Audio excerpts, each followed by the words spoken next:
now 12 noon, and we always start at 12 noon. My name is Derek Maribon from Janice Digital Marketing. Thanks for coming. How's everybody doing today? Everybody doing all right? Good. How many first-timers we got today? Any first-timers out there? Welcome, first-timers. Welcome. That's good. You're in for a real treat with our speaker today. It's going to be a great program. And for those of you who are new, I encourage you to, can you hear me okay? Does this sound decent? It's good? Okay.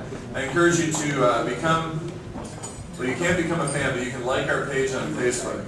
So if you like our page, then you'll be connected with us, which is good. You can also become a part. We have a pretty active group on LinkedIn. Just search for Lunch and Arbor Marketing.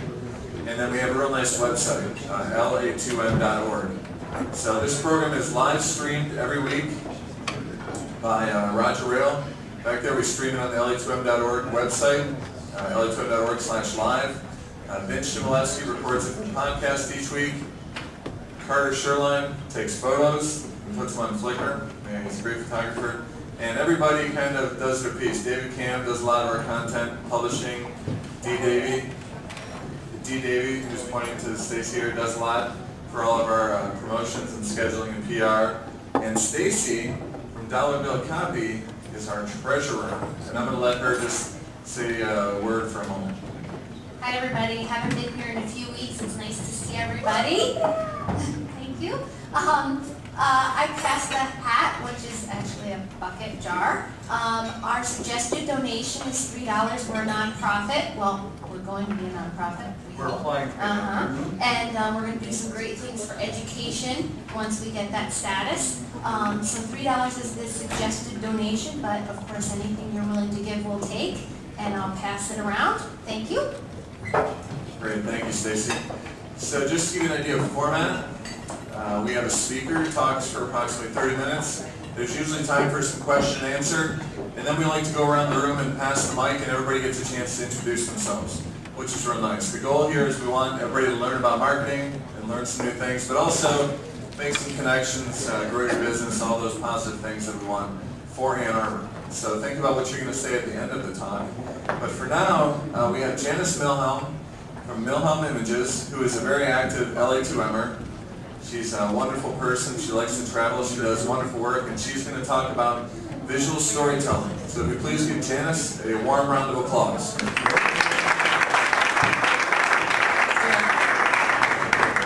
Thanks for coming out today. I know it's a beautiful day out there. I just wanted to say that I'm happy to be here. I come originally from the franchise world. I worked for 2 headquarter franchisors in my previous life before I started my company. And one thing I learned about communications is working at a franchise headquarters is really like the proving grounds. Because you can send a piece of communications out there, and if you have 400 franchisees, you get 400 ways of them interpreting what you just said. As simple as it can be, it can be interpreted entirely different. So one of the things that I learned along the way, and even as I work with clients today, is that the more concise you can be with your communications and being able to take that information that you want to deliver and do it in a visual way can be much more compelling than just words alone, because I know that everybody is so flooded with so much information out there that it's difficult to decipher the meaning of different things if you don't have that communications. Visual storytelling and storytelling in general has been a real interest of mine. And it started really back in childhood. For a lot of us, I grew up in an ethnic family. So we told stories after stories after stories. And what happened was those stories became our mantra, or my mantra, as I got older. You know, it helped form my ideals, my beliefs, my values as an adult. And for a lot of people, it does the same thing. People that are particularly good at storytelling are like politicians and preachers. And I say that because they're able to take a group of people and move them to a movement just like that. But part of their secret is the fact that so many of them have stories to tell.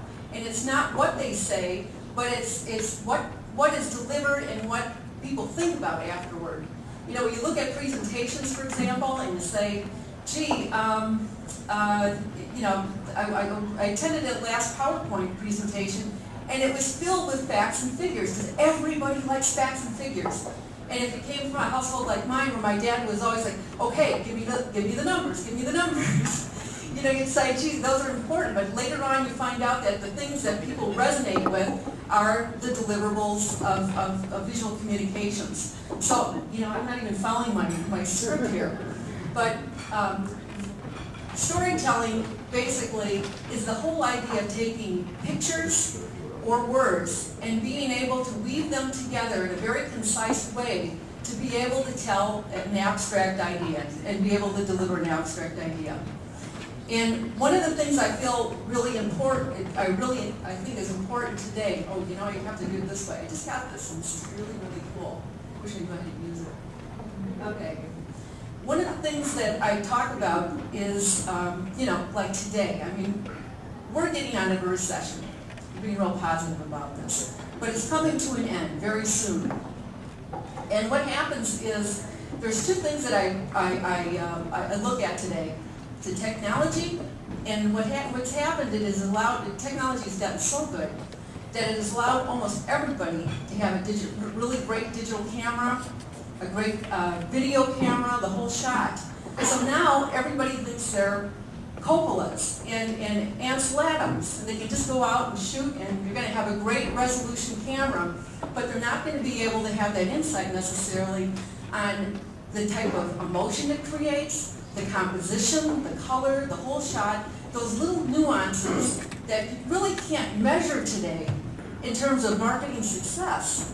But it's like that thing when you buy a Mac. I mean, whoever reads the features and benefits of a Macintosh? You know, if you put it up to a PC, okay, we got one back here. Did you buy a Mac? No. Okay. I let you read. You're very careful with your money. Is that how you pick your girlfriend or your wife? Yeah, she's gone too. I'm just kidding. But the point is, people buy Macintosh on emotion, and not necessarily because of the facts and figures. And you can buy all kinds of software and so on, and you can't find a plug to turn these presentations on. So the reason why I have this picture up here is because I'm talking about different types of people who are using the technology and maybe don't realize. You know, if you're in a company and you're trying to capture something that goes on in an office, and it's always that, you know, boss who comes up to you and says, hey, you have a camera, go out and shoot it. We've got a lot of white space in our brochure, and we need to have something up there. So that's one of the reasons why I'm talking about it, just the importance of having professionals come in and get to know who your business is, and get to know who the customers are and what's important to them, and having a marketing background and also a sense of visual composition. The other thing that's important about visual storytelling today is that so much of our marketing dollars this year have gone toward more short-term marketing strategies like, you know, direct response and offers and so on, but they've really gotten away from things like the normal brand building type of things. And, you know, you really have to do a lot of everything today just to be in marketing. One of the keys to a good visual story is not the story outside, but the story within a story. I mean, I don't want to be on a sad note, but one of the examples I always give is, you know, when we had 9/11, it wasn't the stories that I remember so well were, you know, the people that they had a really irate little child who was throwing a tantrum, and therefore the guy who had this little child didn't get to work in time. And guess what? She saved his life. So, you know, those are the little stories that you think about, but they resonate for a long, long period of time. So one story within a story that I wanted to talk about, this happened to be a meat guy that worked at downtown at Eastern Market. And it's not a story about him, because I'm going to talk to you about a story about a law firm. You think about a law firm and you say, geez, you know, how do you tell a story about that and humanize it? And there's a particular law firm in town. They have about 15 partners, and they do, litigation, and they do wills and trusts and all that other lawyer kind of stuff. And but what they do is it's kind of a unique boutique agency. They specialize in some things like immigration law and environmental concerns. And each one of those partners is very involved with the community. The person who's the lawyer who's involved with the environmental is in a lot of different environmental organizations. The attorney that is into immigration has taken 2 kids and adopted them from Russia. I mean, that's passion, is to hear those stories of people who are outside of their profession, because you never think that they leave those walls, but yet you hear stories behind that, and it humanizes that whole company in an industry where people really don't think of law firms as people-friendly type places. So that's what I wanted to talk to you about on the story. Some of the key reasons to use visual stories are to describe people in companies, places, processes, and what else? I don't remember what the other P was. But in any event, you're using a combined discipline of photography, video, also journalism and PR as you think about visual stories. It's not all just snapping away, it's not all marketing, but it's capturing a lot of different things. The other thing, everybody has something when they deliver. My mouth is so dry I could just die sometimes. Anyway, historical timelines are really a great way to capture events in a visual way. You see timelines where it says the beginning of time, the end of time, the Neanderthals, and so on. And the other thing that visual stories need to do and are really good for is it's actually transformation in the life of, how do I say this? It's relationship transformation. So what I mean by that is either the viewer of that visual story or a person inside the story has changed from beginning to end. So there's been a turn of events that has changed your whole opinion about some things. And I'm going to give you an example of that. God, I love visuals. They're so much easier than trying to talk it out, which is really great for the next one. I love this one. I don't know if you guys can see it in the back. I was hoping that the back guys would see it. But actually, there's a woman, and she has lost her puppy. So she's pinning this sign up. It says "Lost Puppy." But there, in fact, she had been sitting on him all along. So, you know what I say? A picture is worth 1,000 words. And see, did you need video? Did you need a total explanation? You could see it all in one fell swoop there. There's another photographer that many of you may have not heard of. His name was Louis Hines. And he was like really big in the late 1900s.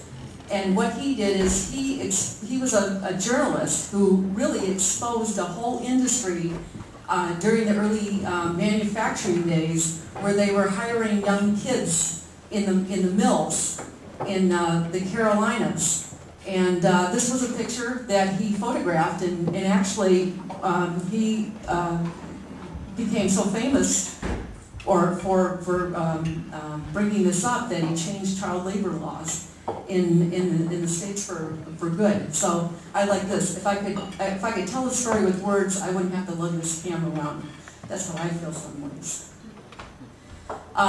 All stories need to have some certain elements. First of all, you got to understand what you're trying to do in a story.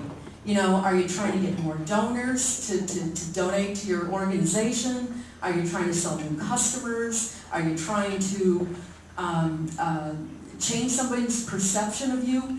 Those are great ways, but you always have a goal in mind.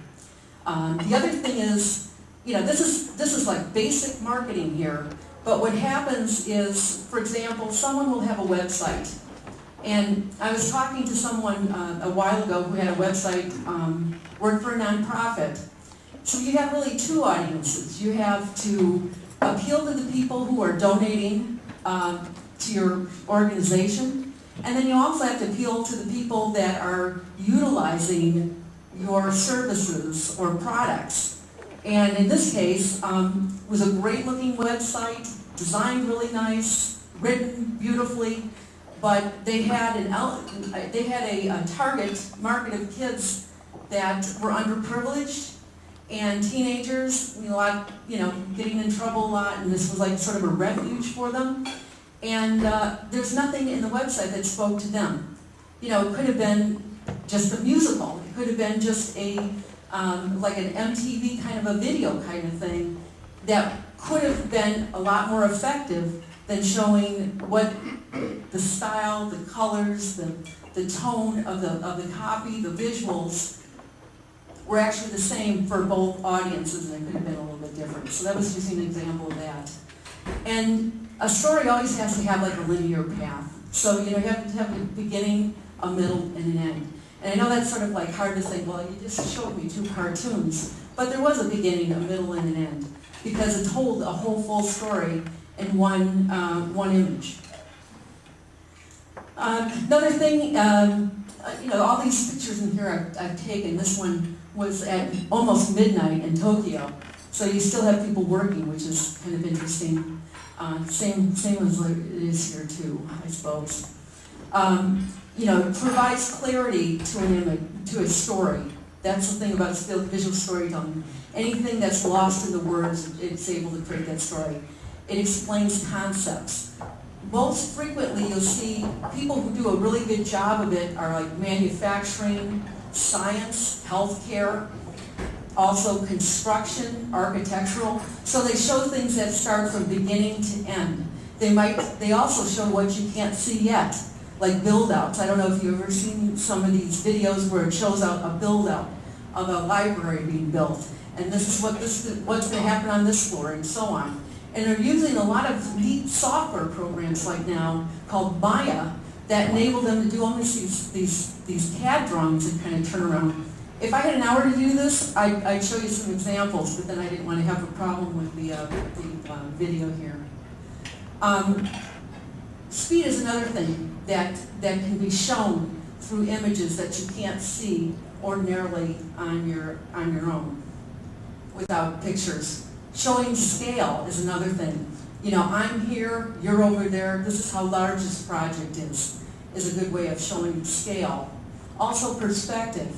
I was jumping off a cliff in Nepal in the Annapurna Mountains when this was taken. And, I didn't really want to do it. It wasn't like a real goal. A lot of people say, oh, I'm going to jump off a plane. It was like, I was the only one who was really lukewarm about it, but, peer pressure. So anyway, I just did it. But, this shows perspective of, something in one area of a plane versus another that can be shown quite effectively with visuals. This is another one. This was a foundry and steel plant in Chicago, and I felt like my lens was going to melt down the side of my throat. I was so close to this. You can imagine how close he was.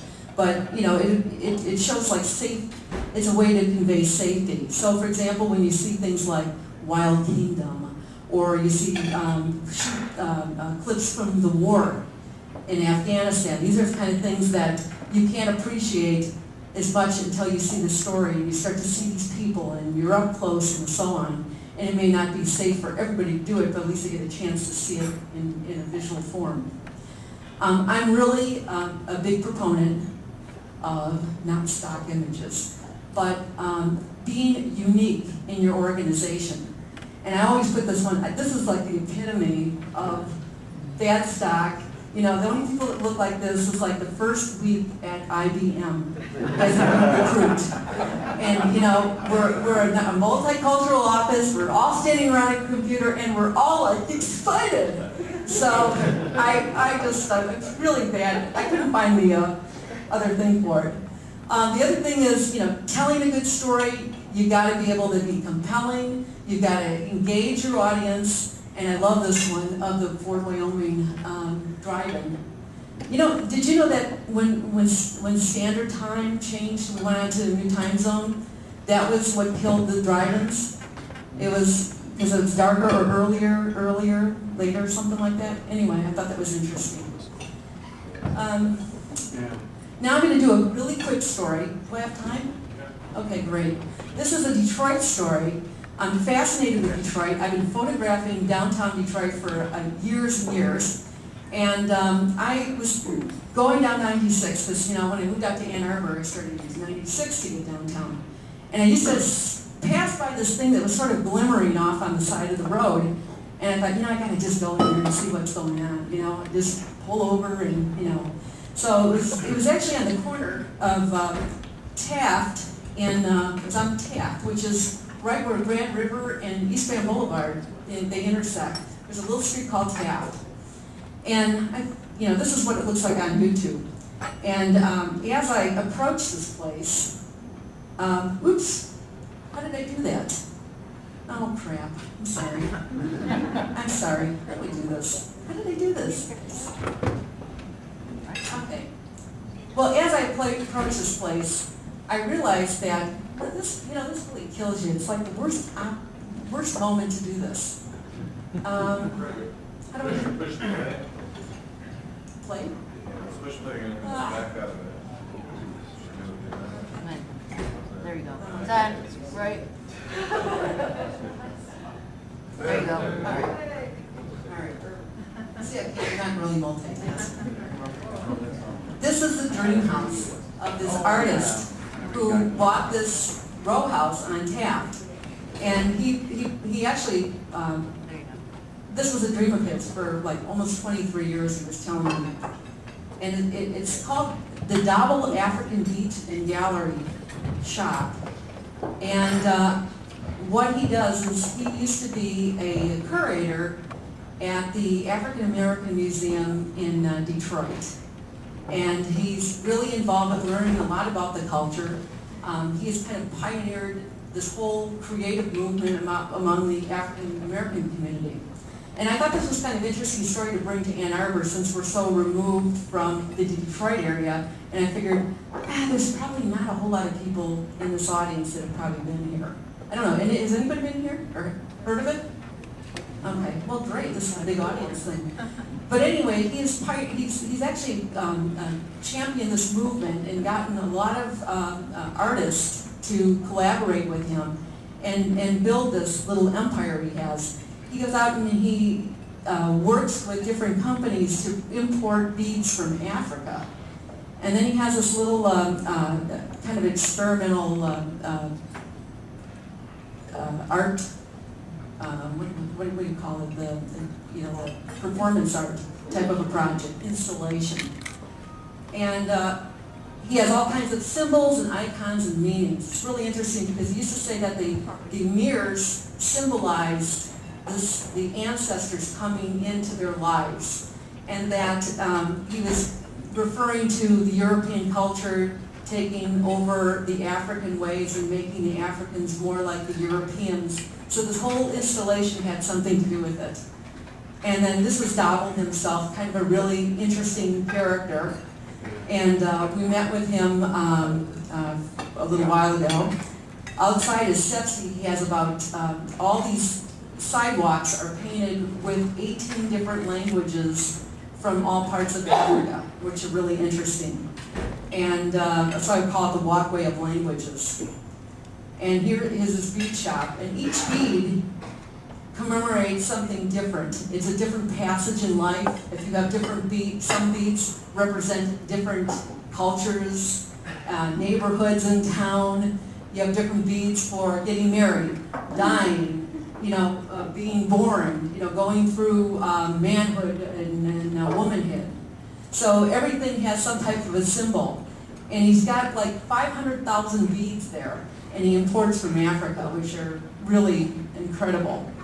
So I made this story short just to tell you, hey, you had never been there. You saw this whole mini story that was visual unfold. It didn't necessarily have to be video and somebody talking forever, because you may have not been that interested in it.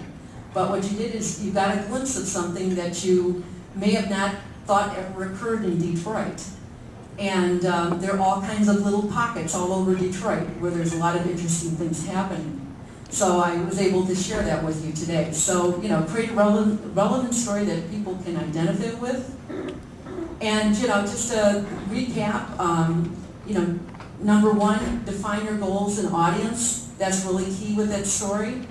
The best stories are stories within, so they're not the immediate story, but to look inside and try to create mini stories within the companies and the organizations. Have a consistent message, an image, so it doesn't all have to be high gloss photography.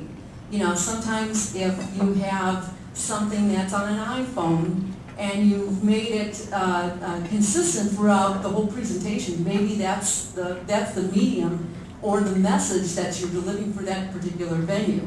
So but it has to be consistent. So, you know, if you have a brochure, you don't want something that's 75 DPI and another thing that's 300 DPI and you know, the mishmash.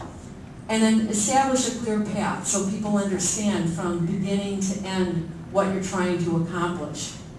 Keep it simple, and my theory is always less is more. Going back to that franchisee, you know, they're bombarded by a bunch of things. They got calls every day, and they're saying, what the hell is this thing that you sent out?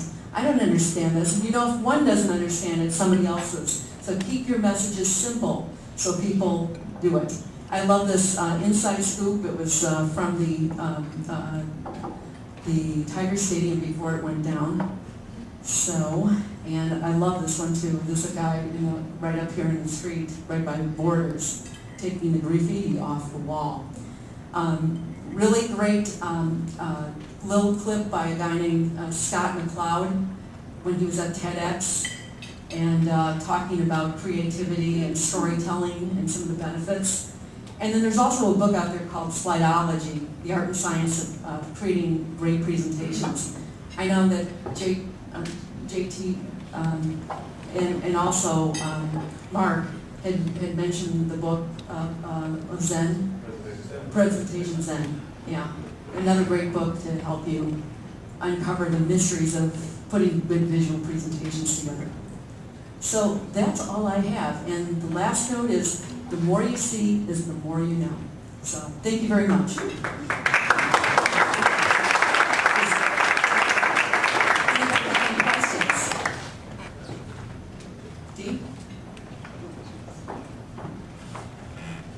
You've talked about using images to market intangibles or communicate intangibles, like services marketing.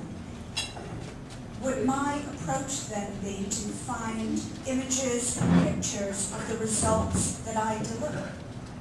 Would that be a way of me using images to communicate what I do? Or how would you recommend that someone like a services marketer would portray and communicate visually what I do? That's just a question. Let me think about this. I think that, you know, sometimes when you have, like, even products that aren't that interesting, you know, it's like, what if you have a whole trucking firm or something like that? What's so interesting about trucking? You know, you might, I think that you're always very safe when you talk about, you bring people in, and you talk about people with their problems that you're able to solve. And you know, people visuals, people that don't look like stock images, that look like real people in the settings. You know, I know that you said you do a lot of healthcare marketing and having something kind of healthcare-y around you and images of that kind of resonates with more people. So, did I answer your question? Okay. Anyone else? Is there a threshold when it comes to the variety of visual elements in conveying a message? Like, you know, you talk about different kinds of things like photos and video and, you know, logos and things like that. Is there a point where it becomes too many different media for a message? Oh, absolutely. I think that's a great question because it really depends on what you're trying to say. You know, I don't know if there's a rule. You know, it's like if you're trying to explain how a product works and you do just that in the fewest amount of words or images to be able to convey that, that's really the message. You know, this is another thing. I saw a couple videos from somebody that you know, was doing some video because I wanted to expand some of my offerings, and you know, you had somebody saying, you know, sitting in front of the camera saying, our customers just love us. I'll tell you why they love us. And you know, did we really need to hear that? Was there anything in that talk? I mean, bless her soul, she was probably doing the best job she could, but it didn't really add anything more to the way you wanted to work with this company. You know, it was less is always more. If you can show different projects you've done for that customer, or an image of somebody looking like they're happy, or talking to a customer of theirs, and finding more insight, information about why they work with these people, that's key. So you really have to say, what's the message I want to do, and then how am I going to deliver it, which is secondary. Video, stills, just words. So, anyone else? Probably one, Janice. You know, not all of us have such a rich, diverse life that we would pull out of our own personal portfolio like that. Yeah. So how do you deal with things like copyrights, royalties, the sources of different imagery? Well, you always have to copyright your images. And today, especially whether you're a photographer or a graphic designer, the copyright issues are really, I mean, that could be a whole nother session. I attended something by the American Association for Media Photographers, and licensing, you think stock images, like licensing, you can only use it a certain amount of places, you can only put it in a certain amount of things, because you got to pay the people for doing the job.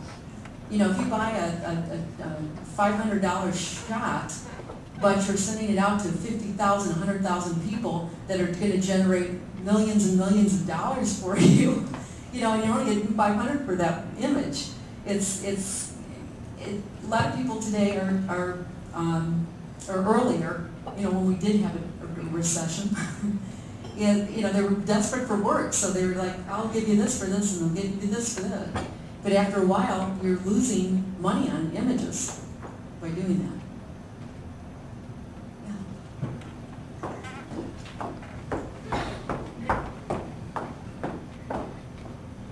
If I do come across, if I do photograph a good image that I think is saleable, can you explain the process for going and actually being able to protect myself and sell it? There are stock image houses that you can contact. I have my website right now. I have a marketing website, and I also have a photography website. And there's one called Photo Shelter, and they allow you to sell photos on there. I haven't got that far yet, but it's called Photo Shelter, and it's a very good resource. And even the ASMP has a lot of good information on how to go about doing stock photography. What's that stand for? American Association for Media Photographers. Right? Society? Did I say Used to be association? magazine photographers, what didn't apply anymore, but it said association. The interesting thing that's happening with the industry, though, is photographers are becoming video people, and video people are becoming photographers, and illustrators are becoming photographers, and photographers are becoming illustrators. Everything's sort of like, there's no boundaries anymore. So, anyone else? Thank you very much, guys. Oh, you have anyone? Oh, Who do you think is doing a good job? pardon me? What brand, what company do you look at as really setting a benchmark in terms of visual marketing? Apple. Apple. I mean, that's a great question. I think they do a fabulous job. And I know a lot of obscure companies that I probably, nobody would really remember. It may be relevant to know the slideology book that she Yeah. mentioned is done by Nancy Duarte, who does Apple's visuals. Oh, I love it. If anybody wants a card, I also left one brochure on every table, just, as to show some of the images I have, but if you'd like one, let me know. So I'll be here. Thank you very much. Thanks, Janice. It was a wonderful talk, great images, as we knew they would be. Real quick, before we do the introductions, I wanted to announce we did pick the winners for that A2 Fiber YouTube contest. Did you see the results yet? Of course. Okay. Waiting for 'em. All right. So I'm just going to read the list real quick. If you're here, let me know. Is Jeff Hayner here? Jeff, I don't think Jeff's here. Jeff won first prize. His video is actually up. Well, they're all up. Sung Hee Yao, second place. You won the 10 megapixel camera. I hope that's all right. You can actually grab it. It's in my office. Megan Giddings, Megan here? All right, she won the Weber's Night Out. Actually, the first guy won the iPad. Keith Bourne, he's not here today. Yeah, fourth. Nathan Yu, Nathan's not here. Adam Hunt, John Cameron, Jennifer Weber, Jim Campbell, David Bloom, they're not here, but John Walter's here, he won. Good job, John. One of LA2M's finest. So, so the prizes will be picked up at Spark, or if you want to give you yours today. But so thanks to everyone who did that. And we are now going to go around. If you could say your name, where you work, and real briefly, if there's anything we can do for you. Oh, how many people are going to the Women Making Connections event later today? Okay, good. That's going on today, starting at 3:30 with a kickoff lecture here, and then there's going to be stuff going on here and over at 306. And you'll be able to tour in Genix World headquarters. We're opening our door for the Women Making Connections, so look for me, okay? We're in Genix. Anyways, we're going to start introductions over here with Kristen Liniger, who came all the way from the Motor City today. And Kristen, please stand up and tell us about yourself. Hey, dude, come on, stand up. And please stand up when you do introduce yourself. I'm Kristen Liniger. I'm the event and project manager for Forum. It's a women's organization that is statewide, but headquartered in Detroit. I'm Eric Rodriguez, Client Services Manager with Ingenix Digital Marketing. We come to the Women Making Connections event this afternoon. I will be one of your tour guides at Ingenix. I'm Elizabeth Sickinga with Crisp Marketing, strategic marketing for small businesses. Dylan Goins, social media and web design for Greenview Data through email business hosting solutions in Ann Arbor. Hi, I'm John Berry. I run